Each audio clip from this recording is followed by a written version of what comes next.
Seems like it was just yesterday that I was here. That's great. Oh my gosh, Nadia is gracing us with her presence. Welcome back from the White House coverage you've been doing. Thank you. But we were proud of you, if I may say. And yes, very good job. And not a lot of people would be as composed. I certainly am not when I'm there and talking to him. Yes, very impressive. So I do have a few comments for you as we begin the briefing here today at State. To begin, an update on the situation in Syria. The United States unequivocally condemns this violence. All parties must step back and engage in meaningful dialogue that leads to a lasting ceasefire. Well, whoever's got the music going, that's a lovely touch, but we really need it to be turned off. All right. Sorry, can you repeat it again? I'm going to start again at the stop. Please turn off your phones, please. Turn off the sound, do not disturb. You don't have to have it on airport, but although I could say that we are an airplane, but we're not. Let's start again, shall we? And welcome aboard to everybody watching at home. We know C-SPAN covers us live as well. We appreciate that. And of course, we're a little late today, but actually, every time is the perfect time because our colleague Caroline had her later briefing, so here we are right now. So to begin, an update on the situation in Syria. The United States unequivocally condemns the violence. All parties must step back and engage in meaningful dialogue that leads to a lasting ceasefire. In a tweet this morning, Ambassador Tom Barrack, also, of course, our special envoy for Syria, said, "Thankful to all sides for their break from chaos and confusion as we attempt to navigate all parties to a more durable and peaceful solution in Syria." Over the last 48 hours, the United States has led diplomatic efforts to promote real de-escalation and peace. As Secretary of State Marco Rubio noted yesterday, we have engaged all the parties involved in the clashes in Syria. We have agreed on specific steps that will bring this troubling and horrifying situation to an end tonight. This will require all parties to deliver on the commitments they have made, and this is what we fully expect them to do. We are actively engaging all constituencies in Syria to navigate towards calm and continued discussions on integration and a stable, more prosperous future for all Syrians. To that end, we are calling on the Syrian government to lead in determining the path forward. Now, today, the United States also sanctioned TDA leader Hector Rutherford Guerrero Flores, also known as Nino Guerrero, and 5 other key members. The Department of State, through the Transnational Organized Crime Rewards Program, managed by the Bureau of International Narcotics and Law Enforcement Affairs, is offering a reward of up to $5 million for information leading to the arrest and/or conviction of Guerrero. TDA is a foreign terrorist organization that originated in Venezuela and has launched a campaign of terror throughout our hemisphere. We are determined to protect Americans by eliminating TDA's vicious criminal activities. In addition, yesterday, the United States, the Kingdom of Bahrain, and the United Kingdom marked the UK's ascension to the Comprehensive Security, Integration, and Prosperity Agreement, CCPA. This milestone framework builds on the historic Abraham Accords and is aimed at fostering broader integration in the Middle East, bolstering mutual deterrence against external threats, and expanding cooperation to advance security, stability, and prosperity in the region. And finally, for today's topper, starting today, Secretary Rubio decided to end the ordered departure status for the U.S. Mission Iraq personnel, including personnel at the U.S. Embassy Baghdad and U.S. Consulate General Erbil. Personnel who are temporarily relocated outside of Iraq will begin a gradual return to U.S. Embassy Baghdad and Consulate General Erbil. The State Department's travel advisory for Iraq remains at a level 4, which of course translates to do not travel. We remain strongly committed to advancing our policy priorities in Iraq, strengthening Iraq's sovereignty, advancing U.S. business interests, and engaging with Iraqi leaders and the Iraqi people. The State Department, U.S. Embassy Baghdad, and Consulate General Erbil will continue to closely monitor and assess, as you might imagine, the security situation across Iraq and the region. And that is the conclusion of my announcements. And I'm ready to take your questions. And we'll start with the young lady who was in the White House first. So we'll start with Nadia right now. Thank you. I want to follow up with what you said. The president spoke with Prime Minister Netanyahu. He just issued a statement to say he's very sorry about targeting, or not targeting, but by attacking this church. He said it was done by mistake. But the State Department and the White House put a priority on protecting minorities, especially Christians. How can you make sure that Christians in Gaza are protected? We have 3 people dead, including 88-year-old woman from Ayad family. And to make sure that these people are not actually targeted, but as the Prime Minister said, because there have been many incidents before, Tammy, as you know, they targeted the Russian Orthodox Church before. Yes, well, in this case, of course, it was an accident. I think that the response from Netanyahu is an appropriate start. Of course, we share condolences to the citizens, the civilians' deaths at the Roman Catholic Church. We have asked that Israel investigate the strike still, of course, and ensure that all civilians, including Christian civilians, remain safe. That's one of our, of course, regular asks of everyone as we try to stop war and engage with ceasefires because of the horrible dynamics that exist across the world when this goes on. There's no benefit to this, any kind of military action, no real benefit at all. So Israel did express a deep sorrow over the damage and over any civilian casualties, and the IDF, they do note, is investigating. And of course, for further information, we refer you to the government of Israel. I can tell you, as I think Caroline also noted, that President Trump also spoke to the Prime Minister. And I think it's an understatement to say that he was not happy, that this is, again, the kind of thing that reinforces his commitment to peace around the world. I've spoken with the Secretary today at length on a number of issues. Obviously, everyone is appalled. I can tell you, for those who haven't seen it and for those at home, the Israeli Foreign Ministry has said, Israel expresses deep sorrow over the damage to the Holy Family Church in Gaza City and over any civilian casualty. The IDF is examining the incident, the circumstances of which is still unclear, and the results of the investigation will be published transparently. Israel never targets churches or religious sites and regrets any harm to a religious site or to uninvolved civilians. The IDF has a statement as well. The IDF is aware of reports regarding damage caused to the Holy Family Church in Gaza City and casualties at the scene. The circumstances of the incident are under review. The IDF makes every feasible effort to mitigate harm to civilians and civilian structures, including religious sites, and regrets any damage caused to them. So this is, I think, a good indication of their realizing what the world expects, what we expect, and of course appreciating POTUS's contact as well, which is helpful for all of us. Nadia, one more. Yes, ma'am. Syria. Yesterday, the Secretary told us at the Oval Office that the conflict in Sweden is between the Bedouins and the Druze. Do you rule out any involvement of foreign fighters or ISIS fighters in what we have seen, witnessed in the last 3 days, including atrocities against civilians? Well, there will be some continued, obviously there will need to be some continued investigation of the nature of what's occurred. We saw, of course, the President and the Secretary note, both of them, that they've been involved.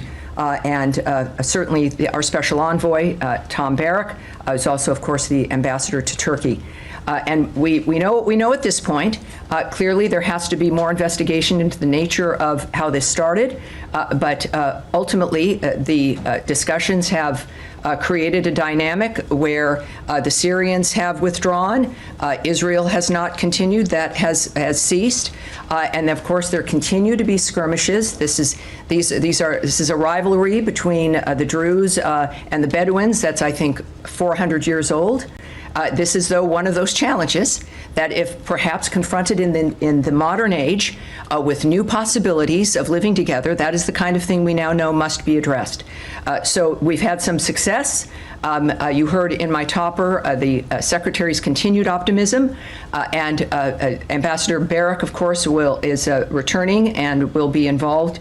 And of course, I can tell you also that we unequivocally condemn the violence that has unfolded there. All parties must step back and engage in meaningful dialogue that leads to a lasting ceasefire. Of course, we know those lines from various other locations, but we also have committed to them, and we engage with them as we are also in this case. Over the last 48 hours, the United States has led the diplomatic efforts to promote real de-escalation and peace. We are actively engaging all constituencies in Syria to navigate toward calm and continued discussions on integration and a stable, more prosperous future for Syrians. And that continues. That has been the mission of Envoy Barak, and it remains the mission of President Trump and Secretary Rubio. All right. Yes, ma'am. Humaira. Hi, Tammy. I just want to understand, my colleagues asked about this yesterday, but did you guys get to the bottom of the misunderstanding that Secretary Rubio talked about yesterday? We see it in a different wording again today in Ambassador Barak's tweet or post. Confusion. What was this misunderstanding, and did the U.S. government intervene in a way to assure that this misunderstanding will not happen going forward again? You seem a little skeptical, but I don't know if I know some people at home can see some of the reporters here in the first two rows. I guess that's a prerequisite in this job. Yes, perhaps it is. But for those who don't know, the language from Ambassador Barak's tweet: thankful to all sides for their break from chaos and confusion as we attempt to navigate all parties to a more durable and peaceful solution in Syria. And I noted to you already the language from the Secretary. The confusion, as was conveyed to me and was, I think, generally understood, was this ancient rivalry between the Druze and the Bedouins, and violence ensuing. The Syrians moving to that area to quell and stop that violence, and the Israelis who see that occurring to the Druze community and their concerns, then entered what they assessed was something larger than what, or even not what it was at all. I am not a party to the full discussions or to the details of obviously of all of these groups and nations, what their choices were. But when the Secretary chose and the President chose to use the word miscommunication or misunderstanding, obviously here now from the Ambassador, chaos and confusion. The good news is, the story is, it stopped as within the management of that larger conflict. Again, there's still skirmishes and other issues that, as we've also noted, the Syrian government is going to have to lead. With obviously there'll be other involvements, but lead into this de-escalation and to the stability. So this is a reminder, and you weren't here, but as I noted to one of your colleagues who asked as well yesterday, that this is a region and certainly a nation that has been unstable, which is why we talk about stability, for generations.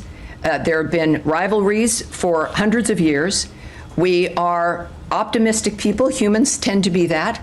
And our effort is to try to bring this together and to stop it. The answer to whether or not there's hope is the fact that there has been a response, that the parties have acquiesced and are dealing with that response, and that we are committed to seeing this problem that emerged, and now we know what to work on to make sure it doesn't happen again. Right. My follow-up to that is related to something that you just said. U.S. is pursuing stability in Syria, as far as I can tell, lifting of the sanctions and... I promise you that's what we're pursuing. Right. Yes. So does it support Israel carrying out these military operations when it deems necessary? I can tell you regarding Israel's intervention and activity is the United States did not support recent Israeli strikes. We are engaging diplomatically with Israel and Syria at the highest levels, both to address the present crisis and reach a lasting agreement between the two sovereign states. President Trump has outlined his clear vision of a prosperous Middle East and stable Syria at peace with itself and its neighbors, peace among neighbors, including Israel and Syria, is a critical component of this vision. So I won't speak to future conversations or past ones. What we're dealing with now is this particular episode, what was required, and I think we've been very clear about our displeasure. Certainly the president has, and we've worked very quickly to have it stop.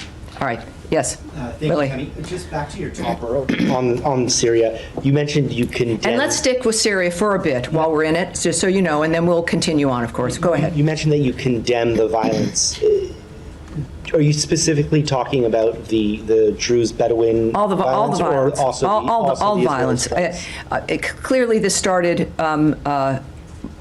between those two groups, and what we know is that violence erupted.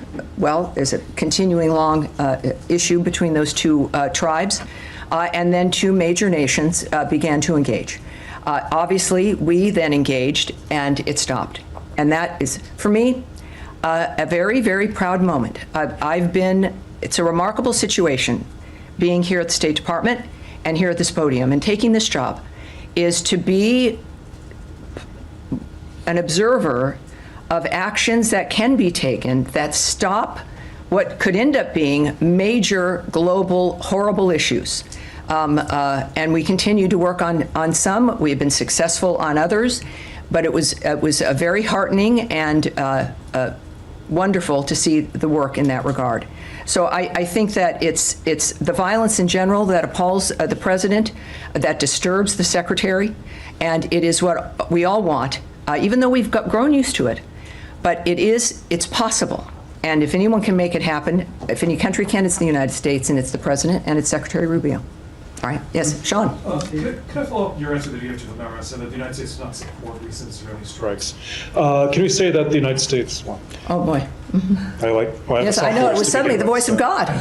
Don't want to give you any hints there. That's though. always my aspiration. Yes, there we go. Just getting back on serious, you said that the United States opposed the Israeli strikes. Yes. Two parts to that. Was there a message beforehand that Israel should not do this, and now going forward, will the U.S. continue to reject Israeli military? Well, as you know, I won't speculate. I'm not going to comment on what was or was not said prior to the situation that we're dealing with currently, nor will I speculate about every situation is different. I am not going to speculate or guess, none of us should, at what the leaders of our country might do under any other certain circumstance. Well, just also at the beginning, you were talking about how Syria and the Syrian government needs to lead a future path, I forget Yes. the exact words. But is there a long-term solution? I mean, you mentioned that the United States helped defuse the situation, but this is essentially the Syrian forces leaving part of what is part of Syrian territory. Are you seeing a long-term demilitarization? Is that what the U.S. would Well, do? I know it's about Syria taking the lead in determining the path forward. And so that was a very specific way that it was put. And I can't, I think there's a few people who have an idea of what's possible in what seems to be maybe an impossible situation, but we don't see it that way. And I think that's where new ideas, new solutions can emerge, is when you don't give up to what you think is impossible. So I can't comment on what the strategy would be, what individuals imagine. It is a region that is ancient, and the people are ancient. And it is the modern world, and I think we now provide a chance, our generations do, to have a different kind of path forward. Just one more point on that. All right. I mean, one of the points that Israel is making is that there are jihadists involved in this, and that some of the violence has been against Druze. Is there any concern about linkages potentially between the Syrian government, and is that something that the U.S. has seen? Is that something that the U.S. would become? Well, I know that from the beginning, the issue was, of course, working with the new Syrian government on dealing with the problem of ISIS. That's I think, a unifying dynamic. We know that ISIS has been an issue. We know in that region, my goodness, look at what we've been facing with Iran and state sponsors of terrorism, and what we've all experienced for quite some time. So we know that has to be part of which I won't preview anything for you because I'm not a part of that team, but we know that matters deeply to Envoy Barak, and everyone is clear-eyed about what this is. And yet it won't stop them from trying, But the good news is that the good and the bad news is that we have enough history to know what's solvable, what isn't. I recall before President Trump's first term that this idea of getting rid of ISIS as it was moving around the globe, that it was going to be impossible. It would take 30 years. This is just a giant, horrible thing that we would just have to learn to adapt to, but it could never be crushed. President Trump did not believe that and chose to move forward anyway. And I think it was about 18 months, 2 years at the most, and he eradicated ISIS. And so we know that there's in order for something new to happen, you've got to have the idea first. We have that. Again, we're not naive, but we are optimistic. I think that is the history of the American people. And we're going to continue on that. We have good representatives helping us with that as well. Yes, sir. You said that the US didn't support the Israeli strikes, and you were asked about any conversations beforehand, but what about afterwards? I mean, Caroline Levitt had said that the president called Prime Minister Netanyahu, or they spoke on the phone today, in which he condemned the strike in Gaza, but was that lack of support for the strikes on Syria, was that also conveyed to Prime Minister Netanyahu? Well, I don't know. I wasn't on the call. We were not informed of those details. Caroline had what she chose to share with you, but so I won't get ahead of guessing what the conversation was. And just one other Yes. question about, I mean, you've said in the church strike, you've asked Israel to investigate that. Ambassador Huckabee said yesterday that the US had asked Israel to investigate the death of Saif Musalleh, the Palestinian American who was Yes. killed. And yet, in the same 24-hour period, he tweeted that there was a travesty of justice by the in terms of the investigation of Benjamin Netanyahu. He called them the insanity of out-of-control prosecutors. So I'm just trying to understand how a system that appears that you don't have faith in over the investigation of Mr. Netanyahu is good enough to investigate the deaths of Palestinians. Well, I would not want to characterize the ambassador's comments, but they were his remarks. If you want him to elaborate on those, you can. What I speak to here is the mission and the statement and the actions that the State Department and the President of the United States has taken and that the government is taking. And not just these two issues, but our overall view and vision of what's going to be important in the world and how we react to it. So I'm not going to characterize or place the ambassador's comments in any kind of context. That was his retweet of the president. Yeah. Well, it's not where I'm going to go. It's not what we're discussing today.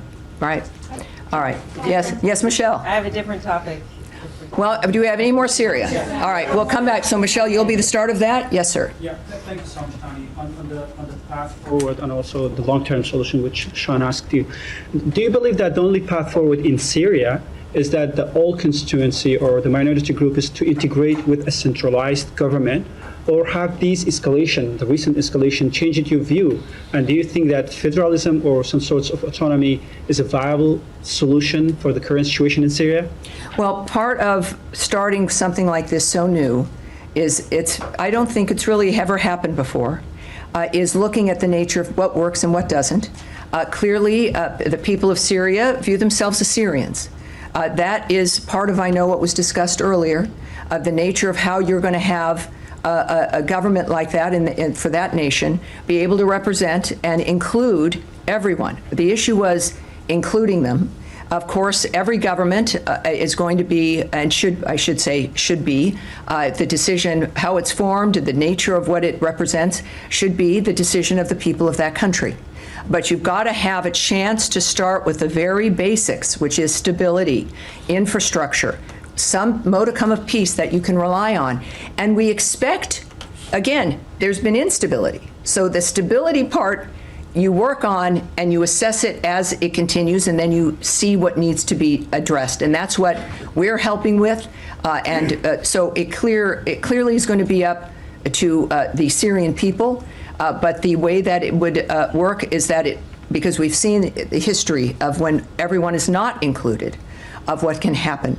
But that is, again, this is where the negotiators, those who are wise enough to be envoys, who delve into this, which is the hardest work in the world, We'll leave that to people like Ambassador Barrack and President Trump and Secretary Rubio. Yeah, help me if I'm understand you correctly.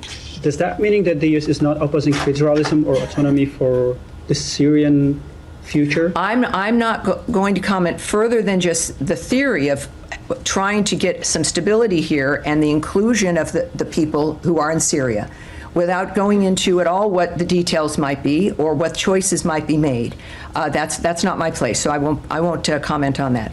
Saeed, are you with Syria yet, or no? All right. Yes, sir. Yes, thank you, Madam Bruce. Ahmad Shahidov. My question is about the very most discussed topic in South Caucasus. There is an ongoing discussion in South Caucasus about the opening of Zangezur corridor between Armenia and Azerbaijan, and many believe... All right, so we'll stick with Syria for the moment, and I'll come back to you. I know that's a large issue, but we will do that. Oh, yes, there we go, right there in the middle. Yeah, thank you, Tammy. It's still about Syria. So how the Secretary is happy or convinced that the Syrian government is the right one at the moment for Syria, looking at what's happening with the Israeli and the Druids? Well, again, I would just caution in any dynamic that is this fluid and changing, where it's new, it's the kind of new idea and commitment brought by the United States and President Trump. I would caution to not see something that occurs that has been by our government characterized as a mistake or a mischaracterization or a misunderstanding in the midst of something that is also part of a 400-year-old tribal conflict. But the story is, it was stopped. We were able to stop it. We know that it's not going to be utopia the moment we all agree, let's do this. And then it happens. It's the idea, and then it's the implementation of that idea. And that is the commitment of Ambassador Barrack and, of course, of our leadership. So I would say that the issue is whether or not there would have been a response to this, whether or not there are relationships and partnerships that would listen to each other. And it occurred. Obviously, there's more work to do, but it's worth doing. And I think that's our approach. Yeah, follow up only. And if I may, Tammy, thank you. And how concerned is the Secretary that these clashes, let's strike, that the Israeli had in Damascus may jeopardize the peace, the potential peace deal between Israel and Gaza? Well, this is a whole region that has, it's ancient, the beginning of time, with clashes throughout and with miraculous governments throughout. Just like the rest of human history. We're looking at this clearly. There's Ambassador Barrack. We have a very specific conversation going on about Gaza and Israel's situation. Certainly, we have Russia, Ukraine, and other aspects where there's new peace deals, new ceasefires that we also discuss. But let's not conflate all of them. There are different situations with different triggers, different dynamics. And that's why we look at each one differently, and we're working on each one with a different goal that is particular to that situation. All right, now, so we will go. Let's go to Michelle. We'll go to the rescission package because it includes a lot of money for the United Nations. I'm wondering if it's going to affect UNHCR's efforts to resettle Syrians back into Syria, which they call this a historic moment to do that. And I also wonder, there's big cuts in peacekeeping, and it includes some language that is critical of the peacekeeping mission in Congo. Yet the peace deal that you guys negotiated relies on the UN peacekeeping operation in Eastern Congo to help implement it. So I wonder if you've changed your mind. Well, of course, that's a dynamic regarding the White House and the bill regarding the budget, et cetera, the rescission bill, for sure. At the same time, and I knew, a little birdie told me that a lot of journalists were meeting and had a briefing on the issue of the UNHCR, yes. Right? And I don't have that answer for you yet. I want one for you. We're not literally, I need to find the answer to the details of that. We're going to take that back and get that for you. And since there are others interested in that as well, we'll make sure others receive it if you want to contact us with that information. Regarding comments made in a bill, the nature of certain cuts, each situation is very unique and different. As we've, of course, as you know, we've just completed essentially a several month-long reorganization and some cuts regarding how foreign aid is applied and implemented and distributed. I would just repeat that even though there are cuts and we are looking at reforming certain dynamics, it doesn't mean that our efforts will stop. It doesn't mean because something looks different that it's going away. It might be handled differently, but I can't speak to the specifics that you mentioned, but what I do know that what matters to the Secretary and what we've expressed regarding that region and the work we're doing there is that what we need to have done will get done and will be funded and we'll move forward with it. All right. Yes. Thanks, Tim. I'm hoping to ask about an update to the situation where the 500 tons of high-energy biscuits are said to expire in a warehouse in the Middle East. The statement from the department yesterday said that the U.S. would always look to try to avoid any kind of food waste, try to repurpose it. Is there any indication that repurposing might happen at this point? Well, there's a lot of interesting numbers that have been moving about with this story. There's some basic responses I can give you, including the fact that if something is expired, we will destroy it. It's a matter of whether or not it's safe to distribute. But I think what's important and what part of the story is here, and a lot of people don't know this, is that we have been feeding the world's hungry for generations. And we've done it because we can. The issue is are we doing it as efficiently as we can and as smartly as we can? We, as an example, distribute roughly 1 million metric tons of food aid every year, which is reflective of the American people's generosity. Of the 1 million tons of food distributed annually by the United States, 500 metric tons of high-energy biscuits also is part of what your question is in the news has been that they were destroyed and they were expired, and yet that 500 metric tons represents less than 1% of the food aid that we distribute around the world. I would also note the difference in its situation where those biscuits, why those biscuits were stored. Americans don't realize, perhaps many do, that we store emergency food all around the world for people in the event of a catastrophe in that region. So we have food that we purchase and it goes to, let's say, the World Food Program or to another distributor assigned to specific sites for distribution. And then we have food that is assigned to be held in the event of an emergency. Those are emergency frameworks, and they are not distributed. They're there in the event that obviously something horrible happens and you need that kind of nutrition. That's where those biscuits were. That was 500 metric tons of what they say HEB, high energy biscuits, and that is less than 1% of the food aid that we distribute, as I've mentioned. The best analogy I can use is that I think most of us have, I do, I'll just refer to myself, a lot of batteries in a battery carrier that I don't use, that they're there in the event of an emergency and the electricity is down, and I know what needs batteries and what doesn't need batteries. And if you wait long enough and there's no emergency, they start to do weird things. They start to sometimes bubble over and get a little corroded. That's why you should use them. That's right. Candles, perfect in earthquake country also. Yes. Batteries, though, we have them. They're situated. Other survival stuff, you situate it, and then you have to get rid of it if fortunately you don't have to use it. That's this story. The story here is the nature of the commitment of the United States to food aid, which we all commit to, but also still, like everything else, doing it more efficiently, with less expense, but with the same framework. So yes, I mean there's a dynamic there where we're going to destroy, and we have before, the emergency food rations in particular that might expire, and then replenish that.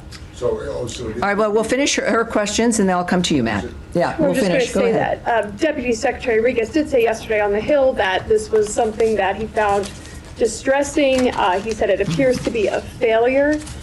Just this dynamic here, is there any effort within the department now to look at expiration dates at those warehouses around the world that are hosting these high energy biscuits and make sure that a dynamic like this doesn't happen again in the spirit of efficiency?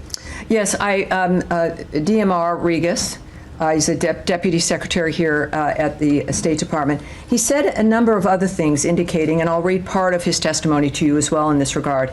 He said, we're still the biggest giver of aid anywhere in the world by far. So this is a media account, so I'd want to look into, forgive me if I don't take everything in the media that's reported as 100% factual, but I do want to find out what happened here and get to the ground truth. So the fact is that what I've described to you is the case. The numbers that are being reported are wildly incorrect. Without the context of what the food is there for. It is, considering the nature of the situation, I would say that this, if the implication there was that this was due to the U.S. aid action or a pause or something, I would say that that is incorrect. But the deputy, I think, noted the fact that there's a number of things that can affect this, and I've described some of them to you. At the same time, we are involved in looking at all of our systems. That's been the case from really day one. That's been a commitment of the secretary, not just of aid technically and the structure of the building, which we've been just through, changing that for more efficiency, but that is, I think, a hallmark of what matters to Secretary Rubio, and something that we will continue to do, which inevitably would address this dynamic as well. But I have to say, for 1%, when you are moving 1 million metric tons of food around the world every year, for 1% to be the factor that has to get destroyed is a remarkable record. And if there is a suggestion that we're not doing it right or we're not doing enough, it is fair to say that we will not be lectured about the issue of food aid or what we do for the rest of the world, being the world's largest supporter of people with food and other aid. We have been, we are now, and we will be. All right. So, Tammy, Yeah. Yes, Matt. sorry. Oh, don't be sorry. You're never really sorry. Go ahead. Well, maybe. It's all right. Maybe not. Maybe not. I just, are you making a case that that these biscuits were not needed? That there was Oh, no well, that's need for them? very clever. No, I'm just trying to figure out. You said- I'm presenting the context that we have stations of food around the world that are specifically aligned to being held for an emergency, while we then distribute 1 million tons of food around the world in immediate need frameworks that are destined for a certain place. It would, and then that gets replenished. So it's not that it wasn't needed. It served its purpose. It was needed. It was needed to be held in the event that there was an emergency. And that was accomplished, and it will continue to be accomplished. So you don't think there was an emergency in Gaza or? Oh, yes, and you know, it's interesting. We contribute and have aided emergencies around the world through this time. We were not waiting for anything in a holding station. As I don't know, I won't say it again. We are the largest giver of food aid and provider of aid around the world. Certainly a food aid, 1 million metric tons of food. So it's not like because those biscuits are in the emergency section that we simply went home to watch television. We are the largest provider. We are proud of that, and we will continue to be. Are you committing that this administration will continue to provide 1 million metric tons of emergency food aid around the world? Yes. You rarely ask me to speculate or on a hypothetical situation. We are going to continue to be the world's largest giver of aid and of food. We are going to be doing it in a smarter, more efficient manner, but it is our nature to do so. And I've said it from the beginning. You guys have heard me. Yes, things are changing. They look different. But we are still in the foreign aid business, and we're going to be better about it. I think that's pretty clear. Saeed, you've been very patient, sir. I think you're actually related to Matt, Sure. this topic in a way. Yesterday, Tom Fletcher, the UN Emergency Relief Coordinator, and Catherine Russell, the Executive Director of UNICEF, they basically told the UN Security Council, they painted a horrific picture of how children are suffering in Gaza. They're saying that, the war is going on, but the children are bearing the brunt of it. There's about 17,000 kids have been killed since the beginning of the war. They spoke of no water or no clean water. They spoke of waterborne diseases because it's not clean and so on. No fuel. The hospitals are not working. Saeed, we know. War is horrible. We know. We know. And she said that, like on daily basis, 28 kids get killed, since October 7 until now on average. Yes, it's horrible. It's horrible. He has a question, though. We'll get to it right now, I trust. My question to you. Yes. Is the United States government happy with the level of aid that is going on, the level of water that is going on, the level of fuel that is going All right. in, or are we likely to Saeed, see some changes that will yes, impact I understand. the lives of kids? Saeed, in every war, in every conflict that is going on this day, someone is suffering, someone is being killed, a child is suffering, a child is dying. We've seen the images. That is one of the issues we talked yesterday about, the immediacy of media. We now see those images. I remember growing up and we were shocked that we could see some of the footage of the combat in Vietnam. That was a turning point I was a child, I had no idea. My mother was appalled. And things now, you get it on your phone in a moment. We know the suffering. I have this conversation with you, Saeed, every time I see you. We're both, I understand your concern. I've committed my time in this season to address that as well, as have everyone else in this building, as have Americans. We're proud of being Americans because of what we've been able to accomplish for the world. What I can say is that it is, I think you used the word happy. Of course we're not happy. Who's happy with these developments? It's war. It is, while it is common, it is unnatural. It's an obscene display of what humans are capable of. And that is why we work to stop it. And the people who aren't stopping it are Hamas. So when you think about why this continues in the Gaza Strip, and organizations who have condemning the Gaza Humanitarian Foundation and their delivery of over 70 million meals at this point, the fact is there is one group responsible, and that's Hamas. They are still holding dead bodies. They're still holding live people. They are still murdering people. So if the onus is on us trying to move through that obscene environment, and we do what we can, which will never be enough. Saeed, I don't know if it's because you want me to repeat this or if you forget what I say. It is worth repeating sometimes. That we understand this, and it's why we do what we do. It's why the president is passionate, why the secretary is passionate, and why I stand at this podium, and why all of you are in this room, because we don't like much of what we see. We have successes sometimes, but of course it's not good enough, and it won't be, because the only time children will have exactly what they need is when Hamas is gone, when the terrorists are not controlling a swath of land, and when peace is generated by a government that its people have chosen and is not based in the inhumane slaughter of people. Yes, sir. Yes. All right, so you, sir, and then we'll go. Right. Thank you very much. I have two quick questions. You are aware. Make them not quick, but go ahead. Yes. The militia have intensified their attacks on the Kurdistan regional government's oil fields and on U.S. companies operating in Iraq, action that threaten the stability of the global energy market. These attacks are no different from what the Houthis in Yemen are doing against international trade. What responsibilities to the Iraqi state and the international community have in addressing this situation?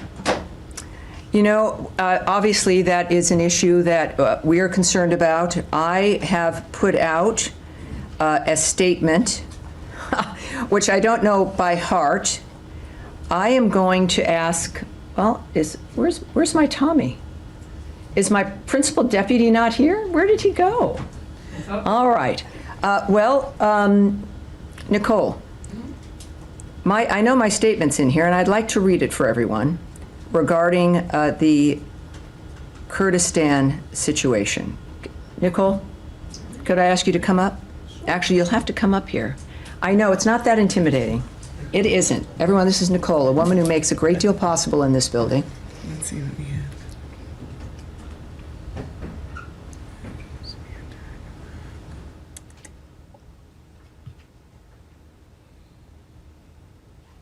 She does this for me all the time.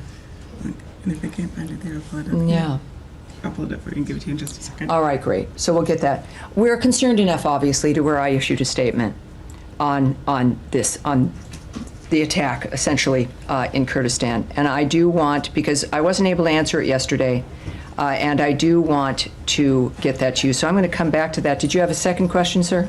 Second question, on Friday in the Kurdistan regional government, some PKK members surrendered their weapons as a goodwill gesture in support of the peace process in the Turkey. Yes. What is your position on this? So we're aware of the videos of the members of the PKK, which is the Kurdistan Workers' Party, burning their weapons in a public ceremony, as we know. So that's very important. They wanted people to see them actually doing it. That was in northern Iraq last Friday.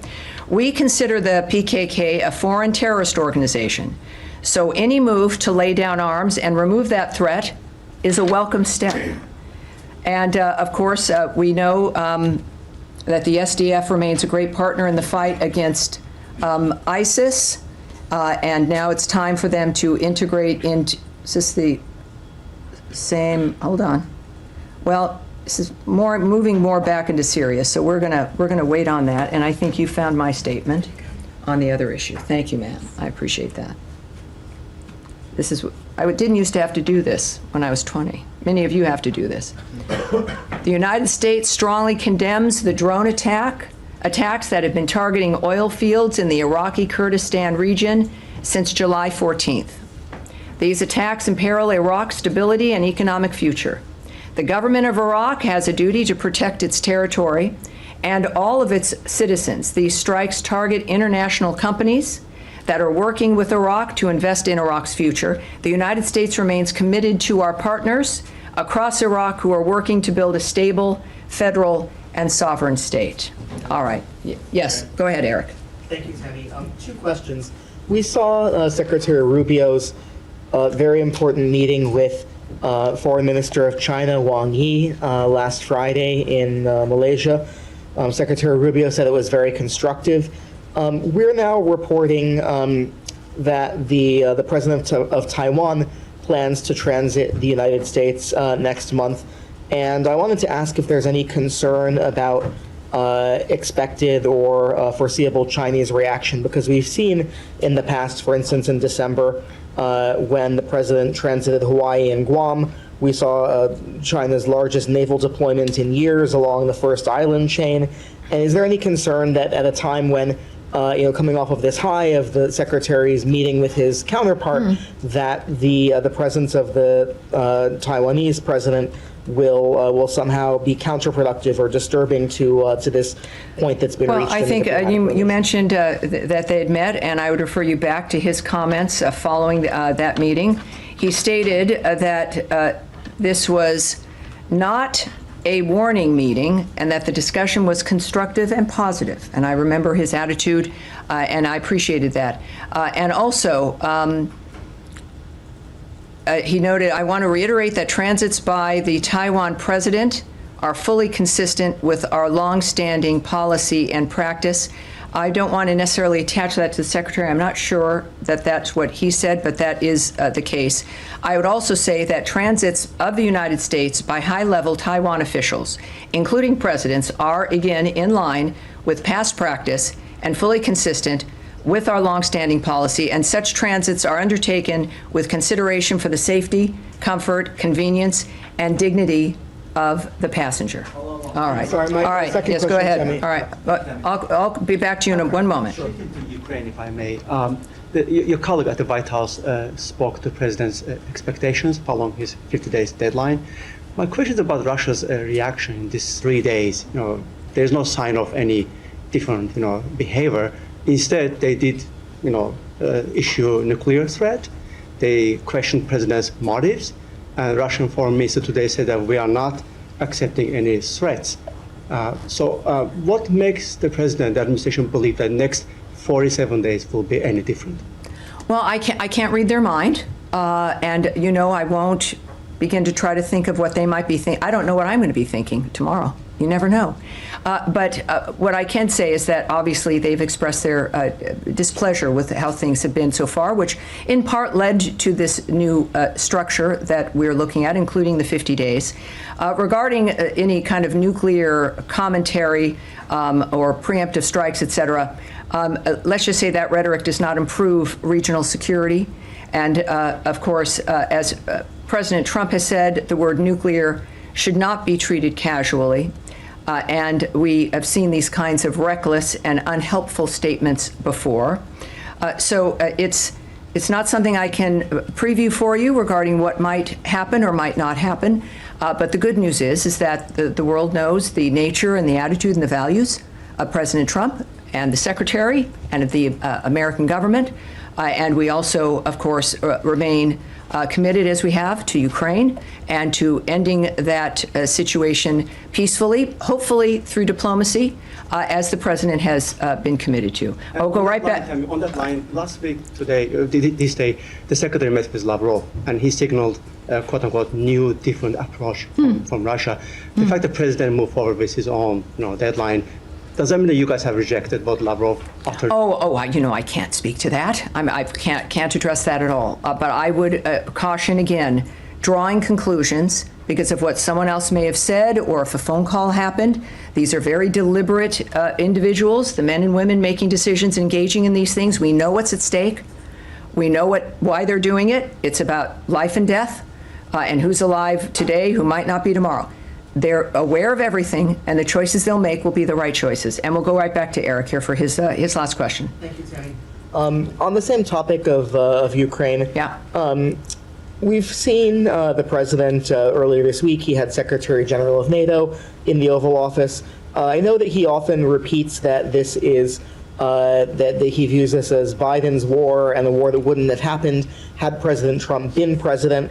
But do you think that we're seeing any kind of a pivot or a greater investment from the Secretary Rubio and President Trump in the outcome in Ukraine, particularly since the NATO meeting and this idea that 6 months in, his view is stated many times is that the war would not have happened had he been president, but now 6 months in, there's an opportunity to make an impact or to own the future of what happens in Ukraine? Well, I know that the first thing that drives the president and that the cabinet, including the Secretary of State, follows is the vision of the president and how to approach these issues in which they agree. I can just reiterate for people from the president who said on the 14th, we're very, very unhappy with Russia. I'm disappointed in President Putin because I thought we would have a deal 2 months ago, but it doesn't seem to get there. I speak to him a lot about getting this thing done, and I always hang up and say, well, that was a nice phone call. And then missiles launch into Kyiv or some other city. And after that happens 3 or 4 times, you say the talk doesn't mean anything. So that is the president speaking quite transparently about his assessment of things, allowing the American people and the world to understand that his patience, he is a very patient man, and he's a realist, and he's going to be honest. And the arrangements and the conversations, certainly with Secretary General Rutte and NATO in general, the plans in which to make sure that Ukraine has what it needs defensively. But I think the president is someone who will make these decisions and continues to approach it aggressively so that his vision of this conflict ending will come to pass. And that is it. I had the Armenian. Thank you very. I'm interested in. You normally sit, Michelle from NPR. You're normally way in the back. And I was thinking, well, this is, you must. I'm trying to get more attention to the people in the back. Yeah, well, that's what you've always said. You've always said that. All right, so this is something that, of course, we do want to address. So if we could start again, and we'll answer your questions. Yes, sir, go ahead. Thank you, Madam Bruce. I'm Charo from Azerbaijan, and I want to ask you about the Zangezur corridor, because there is an ongoing discussion in South Caucasus about the opening of the Zangezur corridor between Armenia and Azerbaijan, and many believe that this project can help improve transportation, trade, and trust in the region. And last week, the U.S. ambassador to Turkey, Thomas Barak, mentioned that an American company could manage this corridor for 100 years.